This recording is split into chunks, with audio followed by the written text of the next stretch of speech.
The rain, it comes, long past suffering, looking down at your feet, tethered to a universal triumph never so imparted or deserved. I think it rain upon mine neighbors' roofs and cars, simplistic and divine, upon ancestral graves and trinket shops, traffic stops and halts moored to the fleeting motions of commerce and betrayal. It comes, pelting hearts and souls in cooling waters. It comes, staving the grace of unrelenting blessings so divine.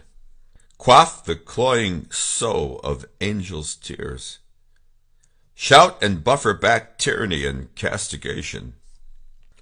Overwhelming joy. The rain, it comes.